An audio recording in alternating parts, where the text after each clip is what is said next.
Welcome back to Fire Talk, the official podcast of Southeastern University Athletics, where we bring you inside the stories, people, and passion that fuel the Fire Nation.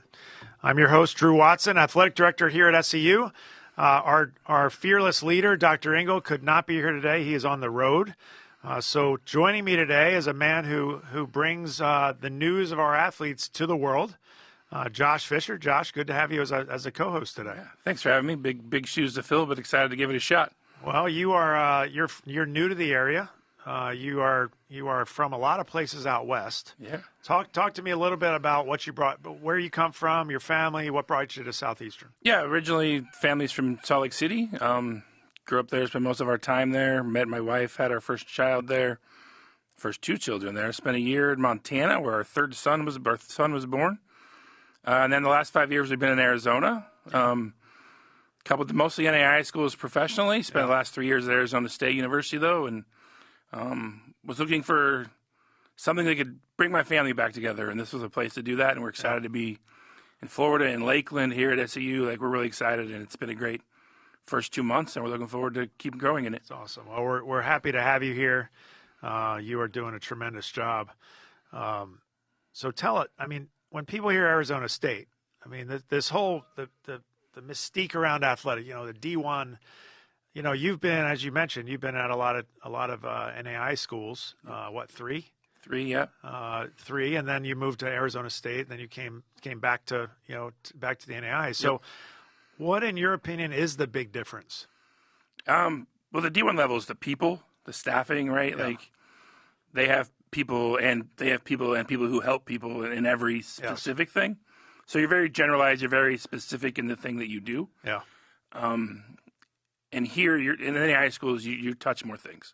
Yeah. Yeah. I'm involved in, it's not just the communications. It's more, there's some streaming and ticketing and marketing and event operations that you do at this level that you don't get at the D1 level. You're just very specific in what you do. And even I was specific to two sports. Yeah. Which were soccer and softball, women's soccer and softball. So there, it was like I did one specific job for two specific teams, where here it's like I'm doing a bunch of jobs for all the teams. And so while that sounds like it might be worse, it actually is a better for the family and demanding time, and there's a good balance that you can do at this level, which really drew me back to wanting to be here. Well, I remember when we were talking about this possibility of you coming here, you said, when you work with people coming up in the business, you say go work at an NAI school, because you're going to get experience at a lot of different things, not just specialized. For sure. You definitely find out what you're good at. I also learned that what I enjoyed more, you think you like one thing, and then as you touch more things, you're like, oh, I like that more. Yeah. So you find those things, and it's great.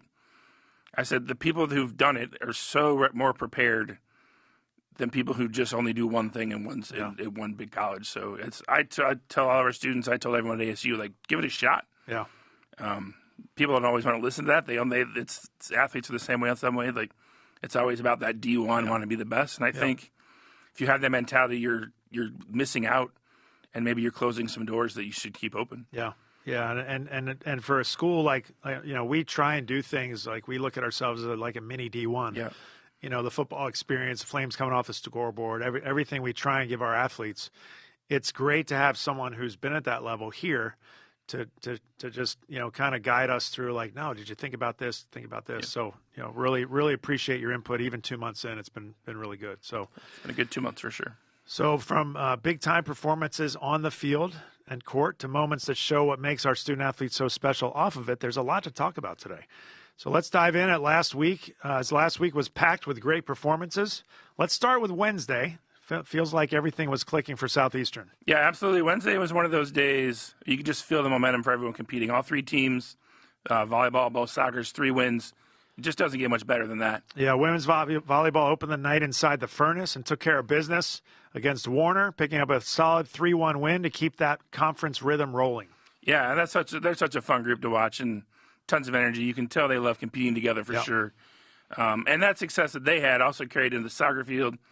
Women's soccer blanked Ave Maria 4-0, and it just a complete team performance that night. Yeah, then the men's soccer team went on the road that same night to grind out a 2-1 win at Ave Maria to complete the sweep for SEU on Wednesday. Yeah, just a great day. And they got to look ahead. Like Friday, cross country was at the FloridaRunners.com Invitational here in Lakeland. Rather McKinney continued her strong season with a 13th place finish to lead that group. And the men, Billy Miller, placed 32nd, followed by Nathaniel Chenoweth in 34th. A challenging deep field, and one that Coach Kurt said they were more of just trying to get some times in and get ready. Not something they're really trying to win at, but another nice weekend for cross country. No, it's nice to have that depth of a competition, 10 minutes down the street. Correct. It's just a really good run for Southeastern. Then we rolled into Saturday, and wow, the Furnace was rocking in the volleyball match against number 12 St. Thomas. Man, that was really something special. One of the biggest wins in the brief tenure of Coach Phelps. SU took down the Bobcats 3-2, snapping their 34-match Sun Conference winning streak. Yeah, they just came out firing. They took the first 2 sets, were really rolling, played efficiency, great defense. And St. Thomas turned it around and forced that 5th set. But the Fire showed tremendous composure to close it out, win 15-12. And it was so fun to see the baseball team showing their support. And lots of people told me they probably had a small role in helping the team get that win. Yeah, they were phenomenal. Yep. So we're gonna watch it here of them coming out after the last point. I mean, they're all on their feet, and here we go. They sealed the victory. Team celebrating, fans are celebrating with them. It's a great feeling, and the Furnace was rocking that day. And really, it was a story of 2 matches, really 2 matches within a match. For sure. The first 2 sets, we destroyed. I mean, it was like we were playing a much lesser talented foe. Yes. Then I was sitting with the president, and I said they're not this bad. Right. They're going to make a run, and sure enough, in sets 3 and 4, they did make a run, and it was pretty much the same for us as it was for them in 3 and 4. And then the first 4 points of 5th set, we're down 4-0. Correct. It's like, are we going to wake up here? And then all of a sudden, we did. Yeah, even like the 5th set felt like the whole match shortened into one set, right? It was like they were good and then we were good. So it was just a fun day in the gym, and it was fun the energy was good, and it was just good for that group's been working hard, and I know they've been working for that game a little bit. Yeah, for sure. So to get that result was something special. Now, when we go down there, because our baseball team showed out, I am 100% sure that there will be a like response down there at the Fernandez Family Center on the campus of St. Thomas. So I'm sure Coach Phelps will prepare the team for that, because it's going to be a great atmosphere down there as well. They're going to want to return the favor for sure. Yeah, for sure. And what we saw just a minute ago on tape, and that's what makes Southeastern special. I love seeing programs get out and support other programs. That's what Fire Nation is all about. You look around our home events, it's not just fans of the sport. It's football players, baseball guys, the soccer teams, coaches from other sports, all showing up to cheer on one another. And that's just the heartbeat of SU athletics. Yeah, and I said I've been here for 2 months, and you can just see that it runs deep. Like, people are proud of what we do. They're proud of each other. Our student athletes genuinely want to see each other succeed. And that creates an atmosphere that you can feel. Yeah. It's energy, it's encouragement, and it's in community. And that's what makes competing at Southeastern so meaningful. So elsewhere, men's soccer battled to a 3-3 draw with Florida Memorial. Women's soccer dropped a tight 1-0 at FMU, and a goal in the last minute of regulation. And football fell 28-23 in a hard-fought game against a ranked, receiving votes, Florida Memorial team. Yeah, just even in losses, you saw the fight, the discipline, and heart. Yep.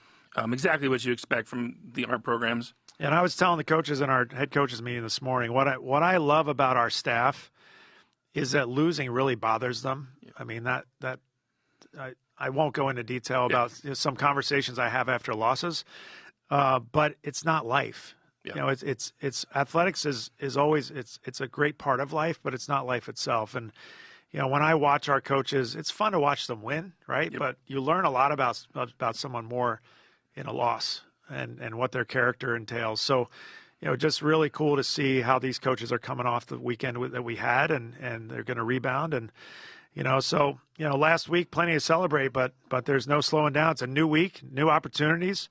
We'll start with today. Women's soccer is north. They left yesterday to face number 11 SCAD, the defending national champions in women's soccer, in a pivotal Sun Conference matchup. Kickoff is at 7 p.m. Yeah, and then, tomorrow it continues right here. The SCU soccer field SCAD makes the trip down on the men's side. 7 o'clock under the lights. And that's a rematch of last year's conference championship Correct. Yeah, match. those two met in the conference championship last year, so big game there. And then Friday morning, men's and women's tennis. They'll open the SU Invitational over at the Bierman Family Tennis Complex, and that runs through the weekend. A nice little fall event, get them out and get out and support the tennis team. Also Friday, volleyball heads to Miami Gardens for a 2 p.m. matinee on a Friday. It's a nice little change up with Florida Memorial to open the second half of conference play. And then a huge Saturday. Cross-country runs in the Sand Shark Invitational at USC Beaufort. While back home, women's soccer hosts Weber International at 11 a.m. Men's soccer travels to Weber, Babson Park at 3 p.m. And the SU Invitational for tennis continues all day at Bierman. And then Saturday wraps up 4 p.m. at Victory Field. A little earlier start, but the 18th ranked Fire football team welcomes Thomas University. Get your tickets at fire.scu.edu/tickets. Pack the stands where you're at, and let's make it loud and support the team and see if they can't bounce back from last Saturday's result. We're really going to need people out. I mean, it's a little bit of scheduling snafu here within the university and athletics, and it's fall break. Yeah. And so the student section will not be packed right. Unless all those fans we've seen the last 2 home games decide, you know what, I don't need a fall break. That's right. I need to be at Victory Field for Fire football, but.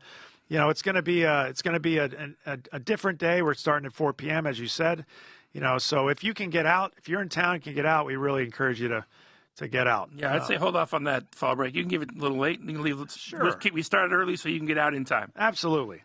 And of course, Josh, none of this happens without our incredible partners who support Fire Athletics. A huge thank you this week to Lakeland Regional Health, now the official medical partner of Fire Athletics. Yeah, discover personalized health care with Lakeland Regional Health, caring for families for over 100 years.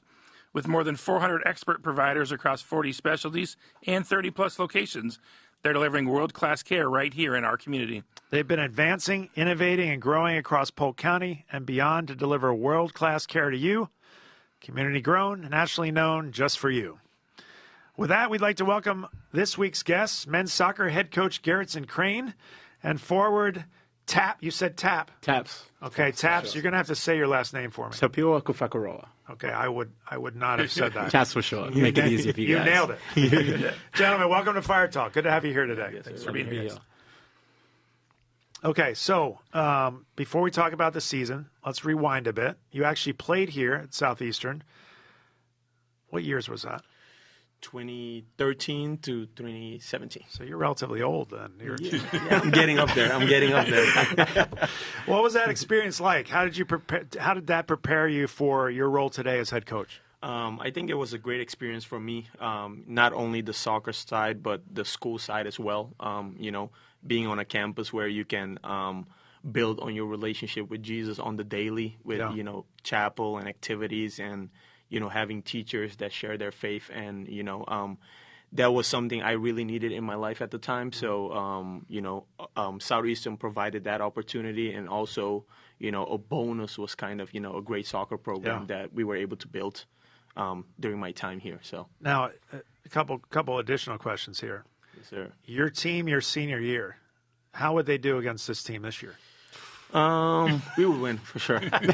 I'm competitive, so I'll win. Whenever I'm playing, we're winning. So it would depend if that team played today against them. Oh, yeah, man, not today. Today doesn't matter. That at this age. So. Okay, so the next thing I want to shout you out because you're the interim head coach. Yes, okay, and that's a tough position to be in. And sometimes you've got an interim that, it's like being a substitute teacher a little bit, but you have not made it that way. You have grasped the experience. I know these guys don't feel like you're an interim coach. So first, I want to thank you, for doing that. I mean, Coach Clay stepped down in June, and wasn't sure what we were going to do there. And I really believe God provided you for this team at this time, and really want to tell you I appreciate the work that you've done for the university and for them. Yep. Yeah, you talked about playing here and going to school here. How does those experiences kind of help you, those first-hand experiences help you relate to what's going on with your guys today? It just gives me an opportunity to understand what they're going through. I think sometimes there are so many things that can happen on campus, or, sometimes as young adults, you can fall short of certain things. And, most of the time I tell them, hey, I've been there, because I was on this campus. I was searching to find myself and find Jesus. And, it is not something that's always on the rise. It's up and down. And, as long as you know that, God is for you, and, this is a school that gives you the opportunity to, learn and grow. And, it's not something that, you messed up, you're done. You get plenty of opportunities to come back and draw closer to God. And, I share that with them. And, when they tell me the things they're going through, I'm like, I understand. I've done it as well. Yeah. So, but, as long as we learn and we grow and we continue to get better, that's where we want to be. Awesome. Yeah, what I've always appreciated about Southeastern, and it wasn't always like this here, is that we're a school that will walk beside you when you make a mistake. Yes, sir. And I think a lot of Christian schools, and as I said, it used to be us, way back in the day, is that you're expected to be perfect. Yep. And if you step out of line, you're out. Yep. Go find somewhere else to play. Yep. But life's not like that. Like we've all been your age. Yep. Okay, and we all know that we made mistakes then too. So it's crazy that we get to be this age and we're like, you shouldn't make mistakes. Well, if we just remember back to who we were, like we had people step along beside us and say, hey, you're better than this. Yep. And so I think it's cool that we look at it that way these days. Yes, sir. All right, so let's move to soccer. All right, your team's building momentum lately. Big win in Ave Maria last Wednesday. Strong draw with FMU on Saturday. You probably don't want to talk about the second half. But what's been clicking for you guys in conference play as you've gotten rolling here? I think, like you said, I came in about mid-June, end of June. So, the first half of the season, we were kind of trying to, us as a coaching staff, we're trying to figure out, do we have the team to play how we would like to play? Yeah. And, get a feel for the players. And, we made a lot of changes during games and those things. And, as we're going into the second half of the season, we kind of, find a groove of what fits well for us as coaches and for the players. We all had to make adjustments. And, I think we're finally getting a groove of how we can play and be successful as a team. And now it's time for us just to continue to build on that and, continue to correct the small mistakes. And, we do a lot of individual film sessions to just help, the players grow individually, and which would at the end of the day help us grow as a team and connect better on the field. So good. It's good. And you're building that towards a run. Defending conference tournament champions, those things. As you're trying to build this push towards that tournament again and getting into that tournament, what's it going to take, one, to get into the conference tournament and then potentially make a run there? I think, again, it's going to take us continuing to build and get better. A lot of times I tell the guys, right now we're at about, 7-3 as far as, we not 7-3. I would say closer. Like we're at 5-5. Like we do 5 good things and we do 5 bad things. We want to continue to build that to where it becomes, we make less and less mistakes, and we're good enough as a core of players and a team that if we limit our mistakes, we can be successful. There's been great moments, as a team, and we've seen those. Even our last game, the first half, we watched that game back, and it's like this is a team we can have. Yeah. But then the second half we kind of I don't know the wording for it, but we kind of hurt ourselves in a sense, and we kind of went a little bit back on things that we were trying to address. So as long as we continue to recognize that, and we have players that are very open to being coached, and understand that we need to be better, and as long as we continue to try to fix those and continue to get better and be able to put together a complete game and not just moments, I think we'll be in a good spot to compete for a conference title this year. It's awesome. I think that's why athletics is a microcosm of life. I mean, you think you've got it, and then you step in something, and you're like, "Oh, shoot! I thought I had that figured out." And that's a great picture of Saturday's game, right? Yes, it's 3-0 in halftime. You're like, "We got to figure it out." And then all of a sudden, we don't have it figured out. But you go back to the drawing board. You kind of connect with who you are as a team, and then you move forward. You don't get stuck in it. Now let's bring in Taps. All right, tell us a little bit about your journey. How did your path eventually lead you to SCU? Well, it's kind of been a long journey for me, to be saying. I was originally born in England, so I grew up in England, and then my family moved to Australia. And so I've come all the way. This is my first year in America as a whole. Wow. So this has been a completely new experience, new faces, new environment. Yeah. And I think it's been a beautiful experience so far. Yeah. Just being able to have something new in my life and being able to come to a place where I can commit not only to my soccer goals, but to my relationship with God. That's great. As well.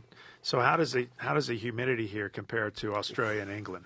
Humidity is horrible. It's horrible, guys. The first 2-3 weeks of training, I couldn't breathe. It was tough. Sticky, but tough. we got through it in the end. That's good. Lately, we've been talking about since conference play, you guys have been training in the right direction. Things have really started to click, it seems like.